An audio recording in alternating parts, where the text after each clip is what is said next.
Horas Indonesia, kami bersyukur dan sangat bersemangat ini berjumpa dengan tulang Kadiman Pakpahan dengan Nurung.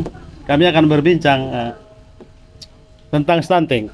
Kita masih berjuang, negara ini masih berjuang, masih banyak stunting. Tapi kami membicarakan di kawasan Danau Toba, di Tanah Batak. Stunting, kekurangan gizi itu yang menjadi masalah. Hari-hari ini kita berharap Pemda-Pemda di kawasan Danau Toba juga memperhatikan ini. Saya akan tanya karena Kadiman Pakpahan, tulang Kadiman Pakpahan ini konsen dan selalu memperhatikan, selalu mendengungkan semangat untuk sehat dan tidak stunting begitu. Horas tulang, Horas. gimana kabar ini? Baik. Lama juga nggak pasu ya. Iya, iya, makin ini ya, makin pakai baju merah nih, merah putih nih, ada maknanya nih. Kira-kira apa di benak tulang? Karena kita sudah sering mendengungkan agar stunting di kawasan Danau Toba itu, Tanah Batak itu hilang lah begitu. Kita masih ada, ternyata di beberapa kabupaten kita masih berjuang, masih banyak anak-anak bayi yang stunting gitu, kurang gizi. Ya sebenarnya persoalan bangsa ini yaitu salah satu dampak dari kurang gizi ya. Jadi kurang gizi ini sering diduga karena keterbatasan pengetahuan, Ya, keterbatasan asupan, ya, keterbatasan sumber daya, ya. keterbatasan ekonomi, dan banyak keterbatasan-keterbatasan yang lain. Tapi hampir 2 tahun kita ini coba bikin namanya Gerakan Sadar Gizi, khususnya di kawasan Danau Toba. Sekarang kita mulai konsentrasi di Kabupaten Samosir. Ternyata persoalan-persoalan ini ya salah satu yang sangat mendasar itu apa? Pemahaman soal gizi ini, pemahamannya, sehingga tidak muncul satu kesadaran. Ini membangun kesadaran ini memang ya butuh waktu, butuh perjuangan yang luar biasa agar mereka sadar betul bahwa dengan kecukupan gizi ini akan mampu mengatasi berbagai persoalan. Misalkan tingkat kecerdasan yang rendah, tingkat kesehatan yang masih rendah, terus nanti dampaknya bisa stunting, bahkan ada yang berdampak sampai otis, keterbelakangan mental dan sebagainya.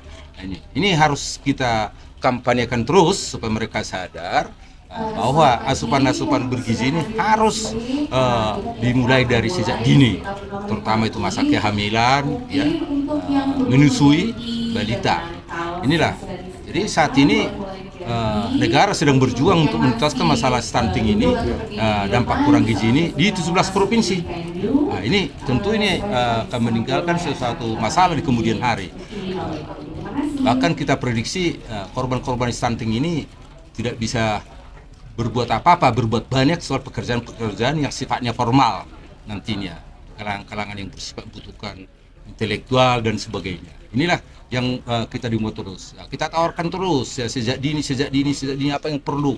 Misalkan sayuran hijau perlu dipompa, telur, ikan dan sebagainya perlu diberi asupan sejak dini, mulai dari ibu hamil ya, menyusui balita. Karena itu fondasinya. Jadi menanggulangi sejak dini gitu. Jadi kita jangan bagaikan pemadam kebakaran. Kita harus benar-benar tindak preventif. Kalau sudah kuratif katanya ya pengorbanan makin besar, baik itu dari segi dana, baik dari segi korban dan sebagainya.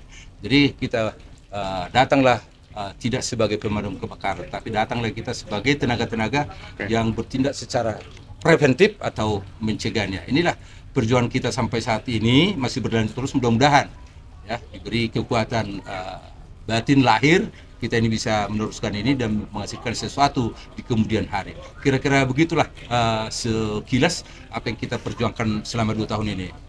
Mungkin Pak Manurung sebagai putra Batak, kalau faktanya ternyata di kawasan Danau Toba masih banyak stunting, apa perasaan dan apa himbauan Pak Manurung agar ya kita saling bahu-membahu untuk memperbaiki ini, karena generasi bayi yang hari ini mereka bayi kan itu generasi yang akan melanjutkan estafet kita begitu.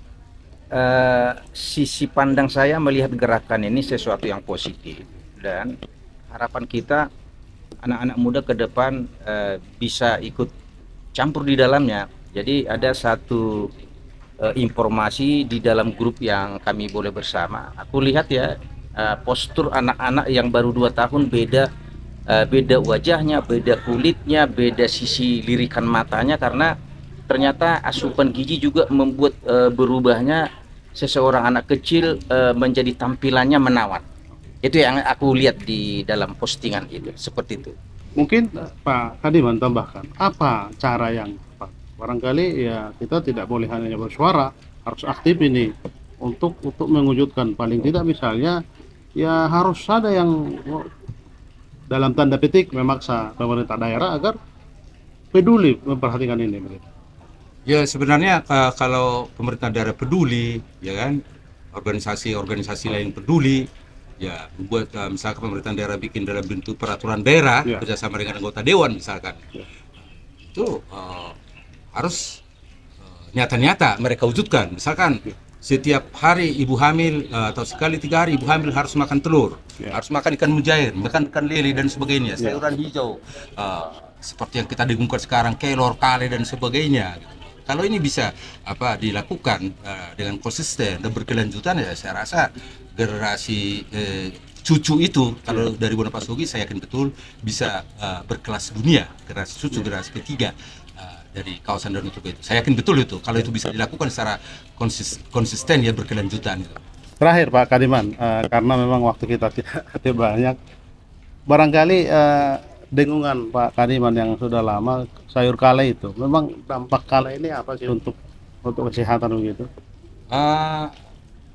Pertama ya kalau dari segi tampilan profil dia bisa merubah ya, pertumbuhan bisa lebih tinggi, kolagennya bisa terbangun sehingga warna kulit bisa lebih bagus, dan yang berikutnya bisa juga karena dia mengandung juga berbagai vitamin dan protein bisa mencerdaskan otak. Nah, ditambah dengan yang lain-lainnya. Tapi sekarang ya yang paling gampang kita lakukan ya karena umurnya sangat panjang ya seperti kelor.